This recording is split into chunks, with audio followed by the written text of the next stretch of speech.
હું ચંદ્રિકા પારેખ. આજે આપણે બનાવીશું કાકડીનું શાક. ચાલુ કર્યો, એમાં મેં અજમાથી વઘારવાનું.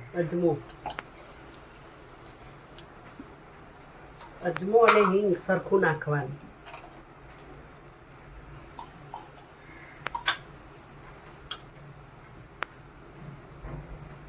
હળદર,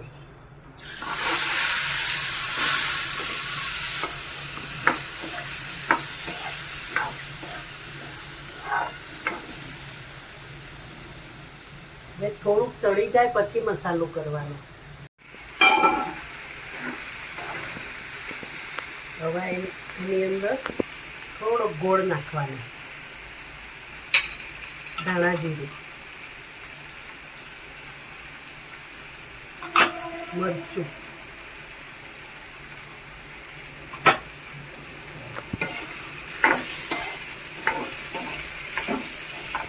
અને મીઠું સ્વાદ પ્રમાણે.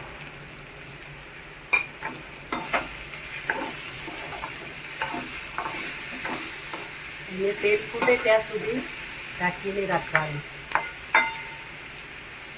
પાણી નહીં નાખવાનું, ધીમા તાપે ચડવા દેવાનું.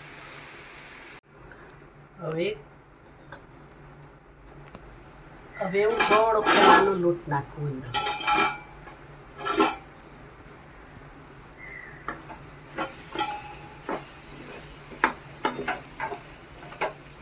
આ શાક બહુ સરસ લાગે. હવે થોડોક લોટ ચડે ને ત્યાં સુધી સિજવા દેવાનું ઢાંકીને.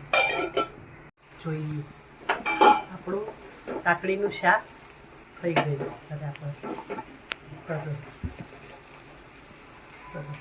આ આપણું તૈયાર થયું કાકડીનું અને ચણાના લોટનું શાક.